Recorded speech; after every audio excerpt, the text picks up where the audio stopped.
Muito bem, queridos amigos e amigas. Nós estamos no dia 27 de setembro de 2023 e no dia 23 de setembro fez o registro de morte de mais um ano da passagem do Freud, 84 anos, que faleceu lá em Londres em 1939. E falar do Freud, como eu falava agora há pouco, no início da nossa reunião, é muito fácil e difícil para quem estuda psicanálise, quem já é psicanalista, quem estuda psicologia e pretende fazer ênfase em psicanálise, quem é terapeuta e admirador, quem é um estudante de ensino médio, que já ouviu falar do Freud, que estuda em filosofia, que estuda em sociologia. Por quê? É fácil. Porque é um cara que fez um marco, ele fez uma escola, não é? Então, ele foi talvez o pioneiro na questão da análise leiga e de permitir que profissionais, que pessoas curiosas pudessem se juntar a ele e aos demais, como sendo Ferris e outras pessoas, já depois de 1900, no que nós chamamos de a reunião das quartas-feiras, lá na rua Bergazzi, número 19. Então, o maior exemplo de tudo isso, quando ele já tinha se feito Freud, já era psicanalista renomado lá em Viena, a Lou Andrew Salomé chegou em uma determinada oportunidade e disse: professor Freud, eu gostaria de me juntar ao senhor, eu gostaria de me juntar a esses demais senhores, eu posso? Porque eu quero aprender psicanálise. Ela já tinha feito análise com o Freud, ela encantou o Freud, fez análise, então o Freud disse: o porquê não? O porquê de não se juntar a nós para estudar psicanálise. Ela não era psicanalista ainda, ela não era. E assim fez. E houve outros que não ganharam fama na história da psicanálise, que se juntaram a ele e aprenderam. Eram artistas, nós já falamos isso aqui, mas vale a pena a gente refrescar a memória. Como também filósofos, curiosos, aristocratas, até porque era, né, um berço grande, né, da aristocracia, e de grande parte judeus. Somente depois de 1914 é que mulheres puderam comparecer à reunião das quartas-feiras e já clinicar. A princesa Maria Bonaparte, ela é a pioneira disso tudo. Eu estava assistindo durante esta semana novamente o filme Princesa Marie, que está disponível no YouTube e também há em plataformas do Google, se você encontrar, haverá de ter acesso facilmente. O filme é legendado, até hoje eu não encontrei esse filme dublado, também não me interessa. Eu digo não me interessa porque eu já assisti várias vezes, né? E ele também já foi discutido muito, sempre em colóquios, sempre em webinários, onde narra a história do encontro da mulher neurótica, assim então, da frígida Marie Bonaparte, com o Freud. Lá em Viena, ela viajou de Paris, bisneta do Napoleão Bonaparte, casada com o rei George, rei da Dinamarca, aliás, o duque da Dinamarca.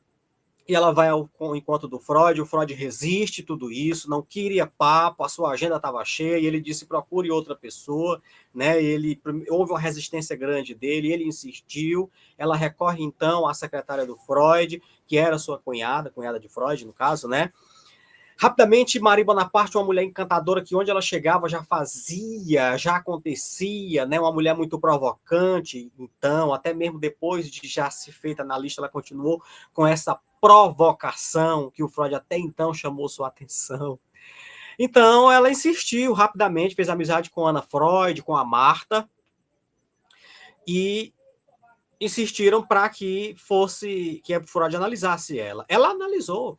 Aliás, o Freud marcou a avaliação. Rapidamente, ela foi de encontro, no que nós chamamos de avaliação para a primeira sessão, porque ela foi uma mulher que falou do seu problema. O Freud, após essa sessão, ele disse: você encontrará outros analistas no território da Europa. Ela foi para casa, depois ela voltou no outro dia sem avisar. E o Freud não queria atendê-la. E aí ela ficou esperando lá, ficou, e ela sabia que ele não tinha mais ninguém para atender. Então, falando a grosso modo, a Ana Freud disse: papai, a mulher não vai embora não, e o senhor não tem mais ninguém para atender. Ela vai ficar aqui na porta de casa. Né? Então, o Freud tinha, a todo modo, um respeito, né? Porque Marie Bonaparte, além de ser princesa, era uma mulher muito conhecida, era uma mulher muito envolvente, era uma mulher que sabia o que queria, porém não sabia. Quando o Dr. Freud, em análise, depois de muito tempo, fez essa pergunta a ela: o que uma mulher quer, Marie? O que uma mulher quer, Marie Bonaparte? Então, só depois, em casa, e submetendo ao que nós chamamos de catarse, a Marie Bonaparte descobriu que uma mulher queria, né? Uma mulher precisava, ela, uma mulher frígida, ela precisava ser tocada, ela precisava ser entendida, ela não era entendida, ela não era satisfeita com aquele marido, uma mulher que precisava ser atendida, ser entendida, ser satisfeita no braço de outros homens. Não é? Alice, ela não escondeu ao Freud e ele entendeu. Pois bem, eu não estou aqui para falar um pouco da história da Marie Bonaparte, isso aí a gente pode estudar numa outra oportunidade, ou na sua biografia narra, né, que ela foi uma mulher pioneira do feminismo e do estudo, talvez da sexologia também, né? Inclusive no nosso curso de terapia de casal eu fiz um breve relato sobre ela, porque é muito difícil a gente falar, aliás, não tem porquê de não falar de Marie Bonaparte, exatamente, que ela queria ser desejada, Luiz. E foi. Na análise ela compreendeu o que o que eu posso dizer do meio do filme, o que está nos filmes, muitas das vezes não é o que está de acordo na literatura. Nem tanto são assim, né? Mas, de fato, aconteceu isso. Por o Freud ser um homem muito restrito, muito ríspido, e que ele era contra essa proximidade de analista e analisando, mas ele e Marie Bonaparte tiveram uma proximidade, ela confessou que ele era um pai para ela, foi seu segundo pai, médico, doutor, aliviador, o que a curou. Ela chegou a cravar essas frases. E o Freud, lá na película, talvez numa biografia dela conste isso, ele pediu para que ela não se apegasse a ele, porque ele tinha pouco tempo de vida, entendeu?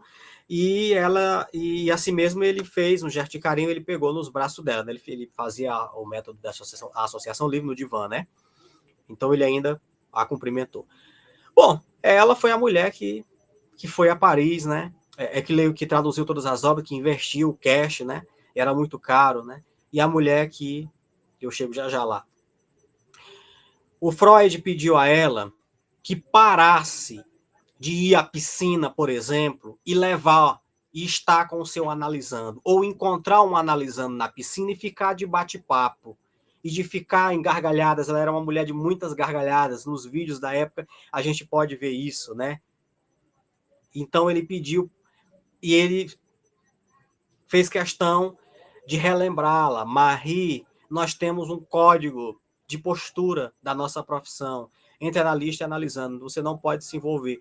E, inclusive, ele foi bem claro a ela, você não pode fazer análise com o terapeuta ou com o seu terapeuta que você está se relacionando, né, está namorando. Então, ela disse, não, Freud, eu não lembro agora o nome do terapeuta, eu já terminei a análise com ele e estou me relacionando agora com ele. E o Freud foi mais enfático. Você acabou de indicar o seu companheiro, o seu namorado, para fazer terapia com o seu filho.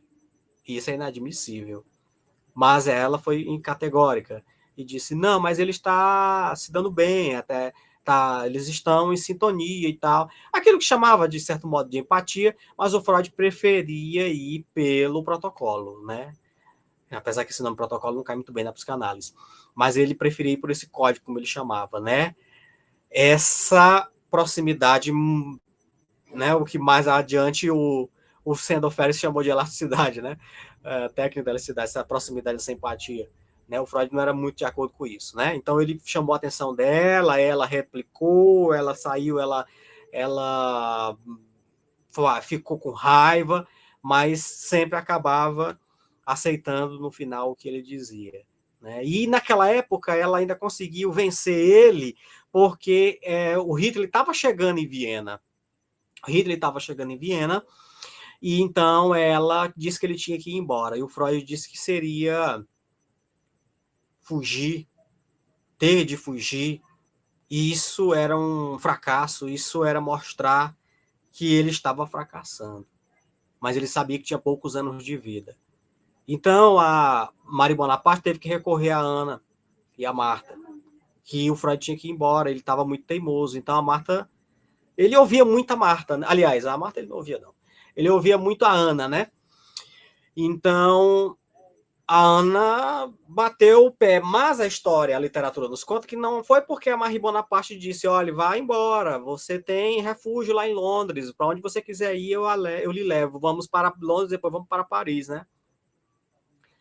E foi quando a história nos fala de Gestalt, né? Que ela ficou aliás, ela ficou, não é nada de Gestalt, eu estou aqui, Gestalt é uma abordagem, é a Gestapo, né?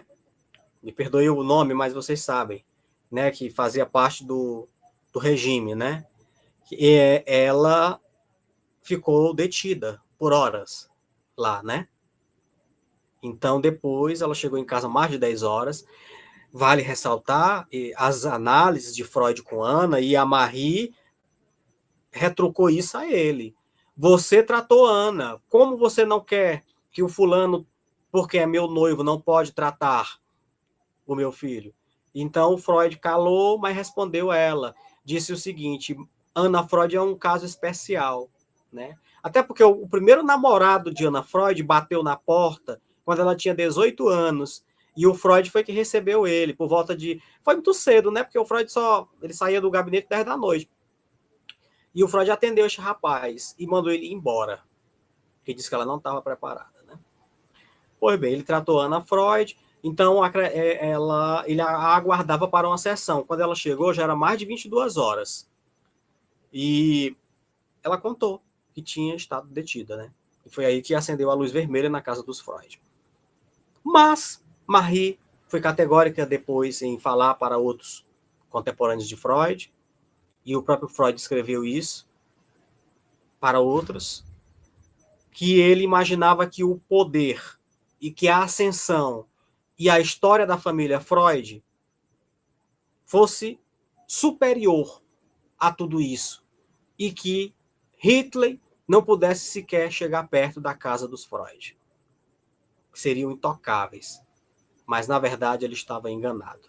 E foi quando Ana Freud foi detida, que foi um aviso para o Freud, é que ele resolveu aceitar o convite de Marie Bonaparte e fugir. Mas não foi só isso, não, né? Vocês sabem disso.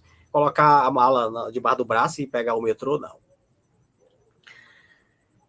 Ele fala, ainda em análise com a Marie, que ela ajudou ele a olhar, a ter outro olhar. Diz que o meu áudio está falhando, né? Deve ser a internet, né? Você está me ouvindo? Está modulando agora. A Marie, segundo Freud, fez ele ter atenção e perspectiva de novos horizontes quando da morte de sua filha e de sua neta Sophie, onde ele entrou em melancolia profunda, morta na gripe espanhola, não é? E aquele trágico, né, a Primeira Guerra Mundial. E o seu câncer, né, da mandíbula. Então, Marie Bonaparte trouxe novos horizontes para o Freud, porque ela o encorajou a sua obra a levá-la adiante, e ela sempre dizia, você ficará para a eternidade. Os próximos ainda falarão de sua obra, e você tem que pensar assim. E o Freud sempre lamentava por estar velho. Isso era fato. Então, é a chegada à última hora. O Dr. Freud vai à estação de Viena com os seus amigos, aquela clássica foto, né, ele já velhinho, está velhinho entre aspas, né, mas muito já doente, está a Ana Freud, está a Marta, está outros companheiros, está também a princesa Marie Bonaparte, e ele olha para trás porque as suas irmãs tinha que estar com ele porque todo mundo ia embora, né? Então ele olha para trás e elas não vêm. Então a Marie Bonaparte já sabia que elas não não ia vir porque estava a situação tensa, né? Então, lá na estação, ele recebe um comunicado que ele podia ir embora, mas que as suas irmãs, naquele exato momento, estavam indo para serem exterminadas em um campo de concentração. Então, isso já foi uma nova ferida que abriu no Freud. Ele morreu com esta ferida lá em Londres. Ainda clinicou durante um ano, mesmo estando debilitado. Mas ele escreveu em cartas que ainda estão lá na biblioteca de Washington, numa caixa vermelha, datadas que só devem ser abertas, algumas em 2025, outras em 2030 e outras em 2040, 2050, onde ele fala segredos, né, da família Freud. Alguns, entre ele, Marta e Ana, foram destruídos por ele mesmo, diz.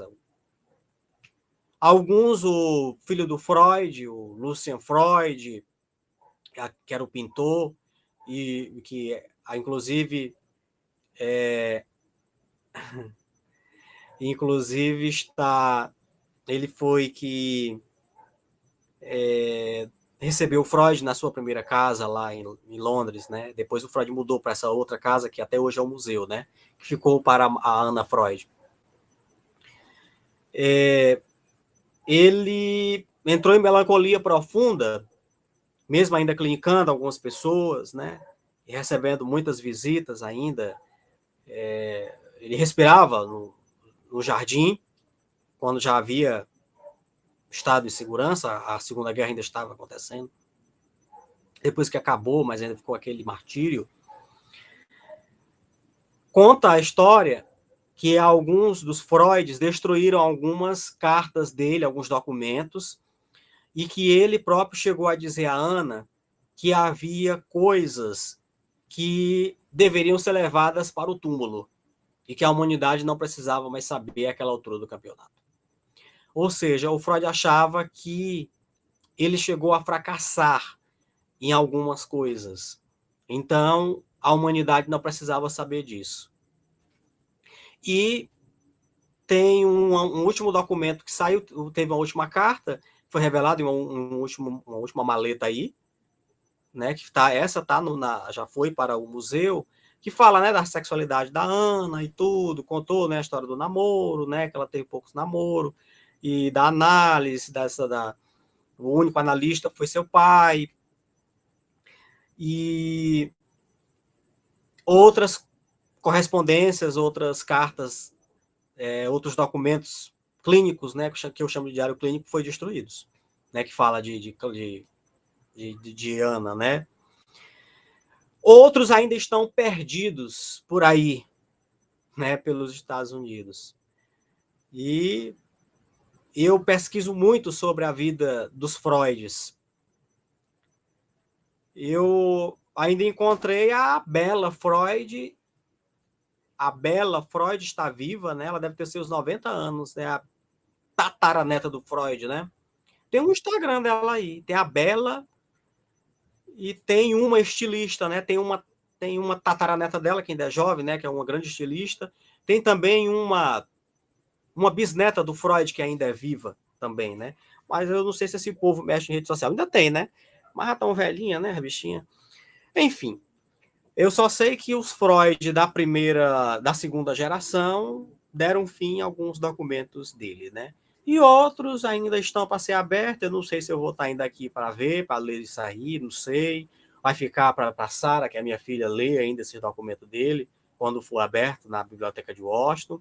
E outros que ficar depois de nós, né? Mas eu só sei que o que eu chamo de última hora foi uma melancolia grande, porque o Freud queria esse refúgio, essa fuga para Viena,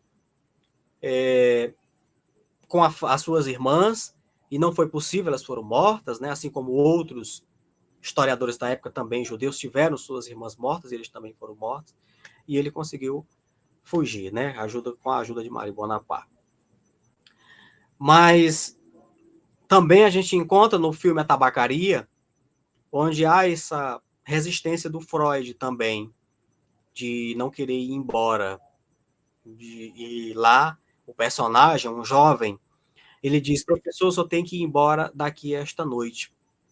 Em um determinado artigo de um psicanalista da época, ele chegou a dizer que o Freud, ao ir embora, olhou para trás e disse o seguinte: aqui eu não volto nunca mais. Adeus, Viena.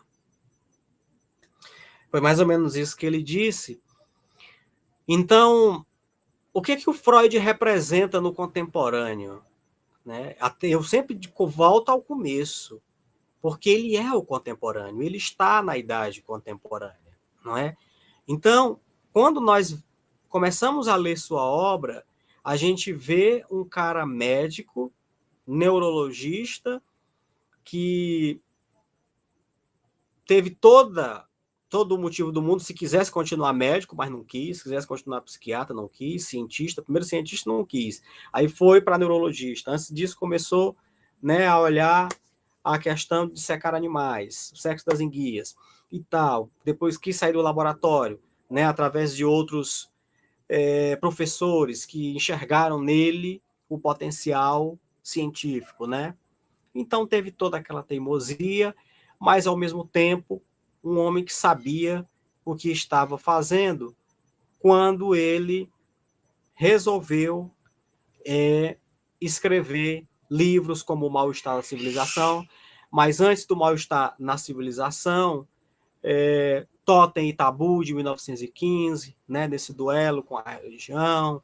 ou de mostrar o homem entre os totens e os tabus, e O Futuro de uma Ilusão, Inibição, Angústia e o Sintoma, e também Luto e Melancolia. São livros anteriores a esse que nós estamos trabalhando, né?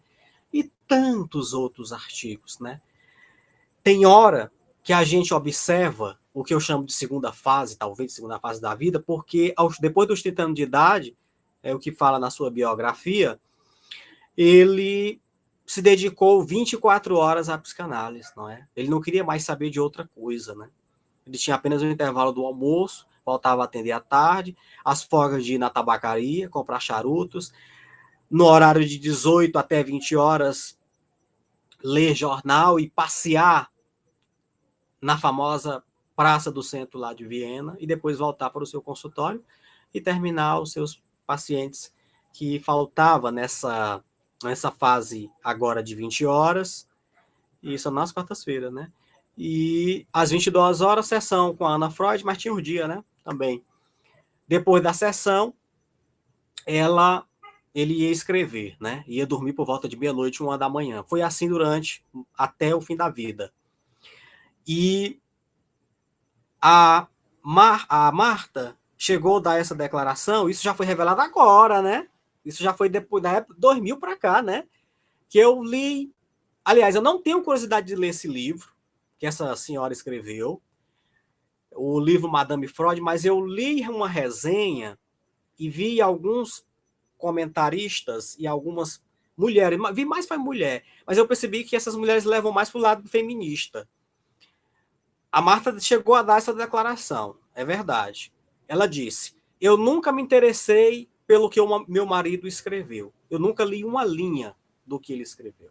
Então, ela não tinha contato com ele depois dos... A Marta se dedicou à casa depois que os filhos nasceram. Depois que eles cresceram, namoraram, casaram, foram estudar na Grã-Bretanha, como Lucian Freud e tantos outros, né? A própria Matilde, Margarida e outras, né? E as mulheres, elas tinham uma atenção muito especial com o pai, até inclusive para ter os filhos, né?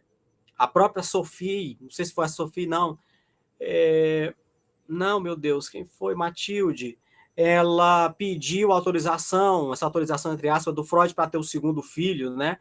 E depois ela disse que não queria ter mais filhos, porque há essa tendência, pelo Freud ter tido 6 filhos, né? Que ele acreditava nessa união, né? Do casamento, né? Da mulher, do matrimônio e dos filhos, né? Então, tem lá um artigo, não lembro agora, mas eu achei interessante esse artigo quando eu li no ano passado. Eu acho que foi a Matilde. Ela pediu permissão ao Freud que ela não queria ter mais filhos, parece que ela tinha tido 2. E o Freud disse que estava no querer dela. Era ela que desejava, então assim, pelo princípio do prazer e esse desejo de não ter mais filho, então, assim, seja feita a sua vontade. Foi mais ou menos isso. Então ela foi pedir permissão. Era mais ou menos isso, e Marta não se metia no diálogo dos filhos com o Freud. E aos domingos o Freud tinha aquele encontro com Marta, com Ana, com as irmãs, com as tias, inclusive tem uma que ainda deu que deu um relato no documentário History, acho que em 2010, né? A última viva, ela morreu. Da época dele, né? E ela falava disso, né? Desse encontro aos domingos, né? Que ele socializava nesses domingos.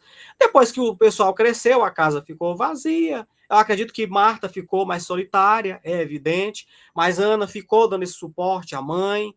Teve o tempo que Ana entrou na faculdade, ela teve que estudar pedagogia, quando ela tornou-se analisada pelo pai. O Freud acreditava que Ana, por ser sua filha, a única que se interessou pela psicanálise, ele resolveu fazer a sua análise, ele acreditava que só nela, com ela, né, e ele fez com que ela acreditasse, e com isso Ana nunca desejou ter nenhum outro analista, nem Jung, nem o Ernest, tampouco o Sandel, não. Ficou sendo o Freud. E o livro Madame Freud fala que ela teve que abandonar tudo pelo marido, pelo matrimônio, e viver para os filhos, e viver para a casa, né? Conta também lá uma parte do livro. Eu não li o livro, mas eu sei pela resenha, né? Já vi, porque eu vejo esse livro muito pelo... Quem quiser ler, fique à vontade. O livro é Madame Freud, né? Ele tem já a tradução no português. Mas ele leva muito por esse lado feminista. Eu não consigo entender como é que essas mulheres colocam o Freud nessa figura de machista até hoje, inclusive psicólogas. Eu não entendo esse povo. O Freud foi alardeado de mulheres, né? Foi o primeiro analista no mundo a permitir mulheres a sentar à mesa com ele, né? Estudar. Não era favorável essa proximidade, repreendeu o Sandor Ferris quando teve 2 mulheres que ele se envolveu, repreendeu o Jung, repreendeu outros companheiros, chamou o Reich de doido, né, por outras proximidades, essa questão ginecológica e de experimentos, né, massagens na área clitoriana das mulheres. Ele não concordava muito nisso. Então eu não sei o porquê dessa repulsa, dessa insistência em dizer que o Freud era machista, não sei. Mas o Madame Freud fala lá, né, que ela repreendeu, que ela teve que abandonar a sua religião, porque o Freud pediu que ela se livrasse disso. Essa frase está no livro, livre-se disso. Porque ele pegou ela uma vez escondida, acendendo uma vela para um santo. Então ele disse para ela se livrar disso. E que jamais os seus filhos pudessem ser induzidos a ter uma religião. Né? Por exemplo, o catolicismo. Porque ele era judeu e abandonou o judaísmo. Ou seja, lá era neutro. Aí o livro lá bota ele como como ateu, né? E ao se deitar, diz que ele não tomava mais banho. Isso aí tá tudo no livro lá. Diz que ele não tomava banho, ia dormir 1h da manhã, não tomava mais banho. E por fumar também muito charuto, o charuto, o que nós chamamos de sarro, né, de cigarro também, já estava há muito tempo na roupa. É óbvio, para quem fuma, principalmente para quem fuma o dia todo, tem que tomar um banho. Imagina aquela época que era estar com terno, gravata, e aquele monte de roupa que aquele homem usava, né? É o que está lá no livro. Eu não estou dizendo que é verdade, mas esse livro, Madame Freud, foi uma pesquisa, né? Que essa, eu não lembro agora o nome dela, mas é muito fácil de vocês achar o nome da autora. Foi uma autora. O que ela narra lá, inclusive ela é psicanalista, né? Psicanalista muito de ideias muito fortes, muito profundas, Esqueci o nome dela agora, mas ela tem também grandes obras. Bom, então é isso, eu só apenas sintetizei o livro Madame Freud, nós também não podemos fugir da crítica, ele é um homem muito emblemático, foi um homem perfeccionista, foi um homem polêmico, um homem de ideias firmes e muito, além de ser muito ríspido, e seu perfeccionismo, ele não aceitava que ninguém o contestasse, né? E se ele acreditou que Darwin disse da seleção natural e que Copérnico, Galileu falou que a Terra, que o homem não estava no centro da verdade, alguém tinha que provar para ele, com todas as evidências, todas as fichas do teor científico, que ele estava errado e que Copérnico também estaria errado. Não provando, ele continuava a acreditar dessa forma. É isso. Nos 84 anos da morte do Freud, eu só quis apenas sintetizar para nós que estamos aqui e para essa gama de psicanalistas que ele realmente envolveu movimentos e que nós não podemos fugir da verdade, jamais, nós não podemos fugir da verdade da psicanálise ortodoxa, da psicanálise clássica, do que ele fez, do que ele escreveu, mas também do que ele aceitou. Veja bem, ele não nunca, até hoje não, é lógico que ele deve ter dialogado, mas até hoje a história não conta que ele questionou o estudo de Melanie sobre a questão objetal, sobre o olhar da criança no seio materno, e sobre o que a Ana também contestava, porque ela brigava, contestava piamente a Melanie, né? Mas o Freud ficava calado. Assim também como ele ouvia e apenas ele trazia alguns questionamentos de analistas da sua, que eu chamo de primeira escola, como o Sandel e o Ernest e outros, né, que diziam que o psicanalista, que o terapeuta tinha que ser ousar porque eram outros tempos, né? Inclusive tem uma palavra, essa palavra não era utilizada, ela foi utilizada lá nos Estados Unidos, foi numa conferência que um psicanalista usou e ele escreveu, naquela época era tudo na carta, né? Ele escreveu ao Freud, esqueci o nome do cara agora, viu, gente? Mas é um psicanalista muito famoso, tato. E ele usou uma outra palavra lá no alemão, que você sabe que tem, né? No alemão. E o Freud era um homem de muito caça-palavras, né? Então cada palavra que o camarada escrevia, ele ia procurar, ele pesquisava, ele queria saber o significado. E o Ferris tinha viajado, já tinha acabado de sair da sua última conferência, e ele perguntou o que esse camarada quer dizer com tato, que o psicanalista tinha que ter tato. E o Ferris disse para ele, é mais ou menos o que não se usava essa palavra. Essa outra palavra também não era usada naquela época não, viu? Empatia. Foi isso que o Ferris disse para ele. Empatia, Freud. Tato, é ter tato com o analisando. E o Freud ficou ouvindo aquilo, porque essa palavra não era utilizada no meio psicanalítico. Então era mais ou menos isso que eu quis aqui só sintetizar sobre o Freud. Alguém que está aqui quer só fazer um comentário antes de nós entrarmos no livro? Tem 7 mensagens aqui, mas alguém... das mensagens do chat, né? Alguém quer falar alguma coisa enquanto eu me preparo aqui para o livro?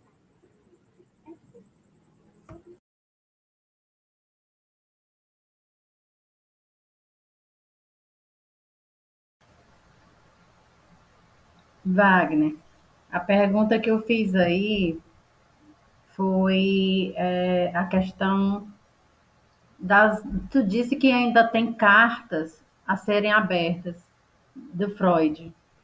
E quem é que determina essas datas? Foi ele que determinou antes de morrer? Como é que foi? Pois é, eu achei interessante isso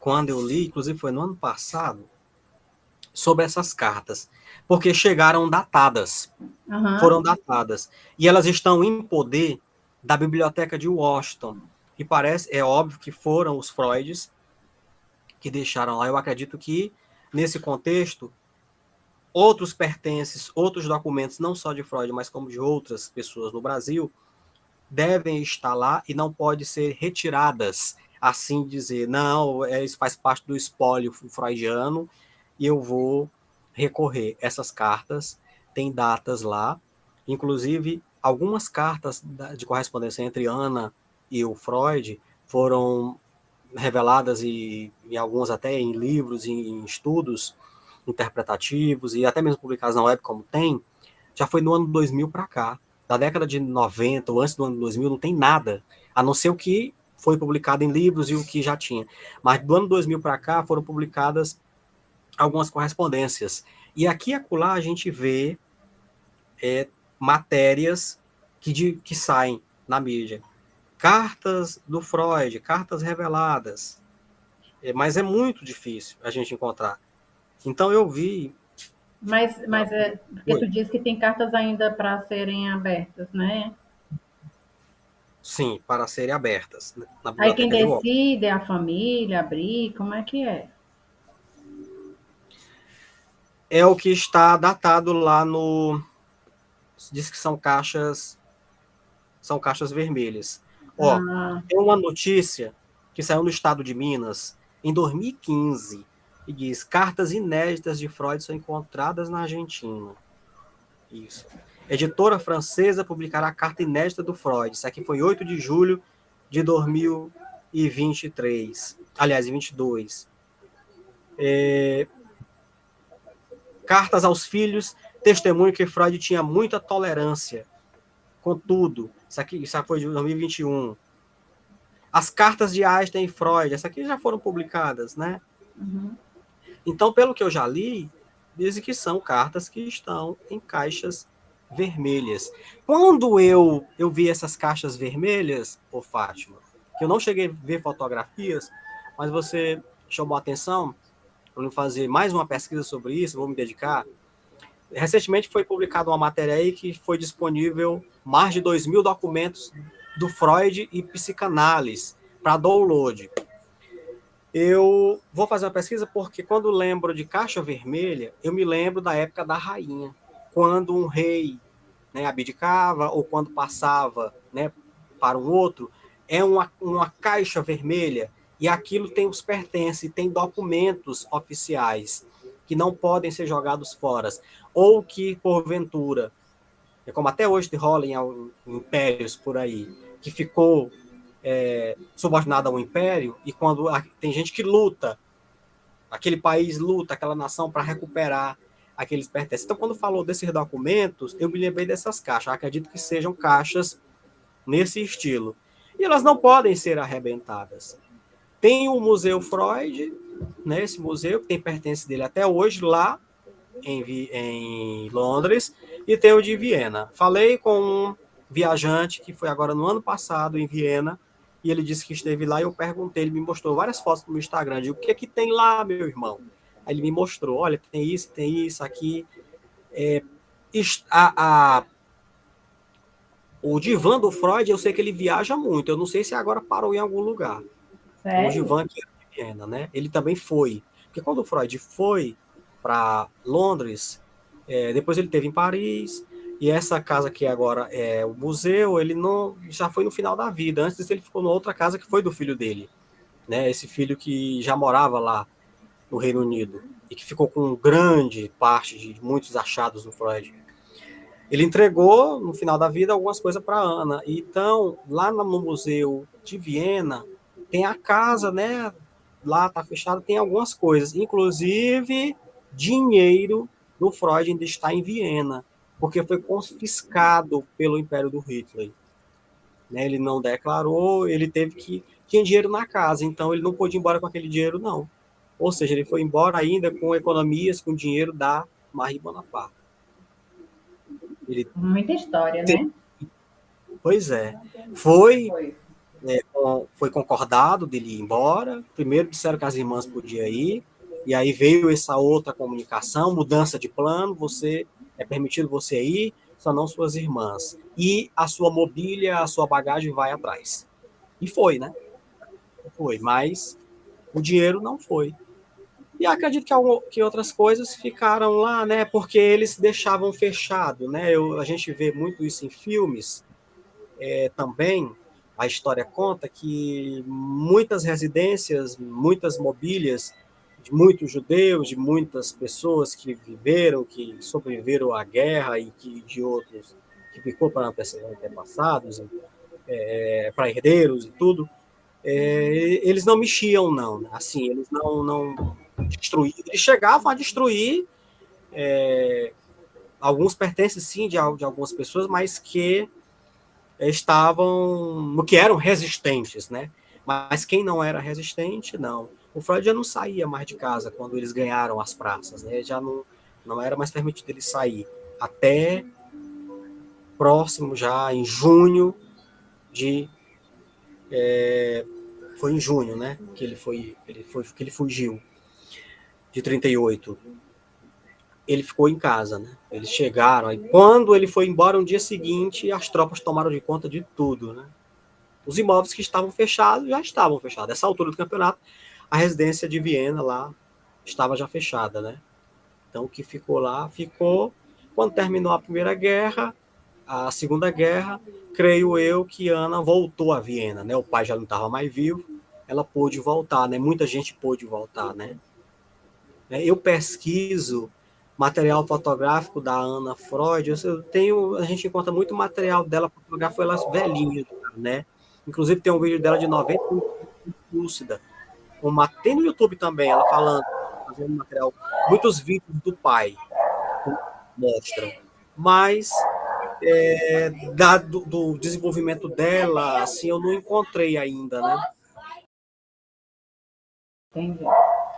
Olha, já estamos com faltando 5 minutos para 1 hora, né? Aqui. Sim, agora nós vamos. Alguém quer fazer alguma pergunta? O Luiz, a Cláudia, sobre essa história aí? Porque o Wagner falando aí sobre essa história de Freud, fica passando um filme na minha cabeça, não sei no de vocês. E aí é tanta coisa que a gente quer saber, quanto mais ele fala, mais a gente quer saber da vida. A gente, que eu digo, fala por mim, né? Porque eu acho muito interessante a história. Vocês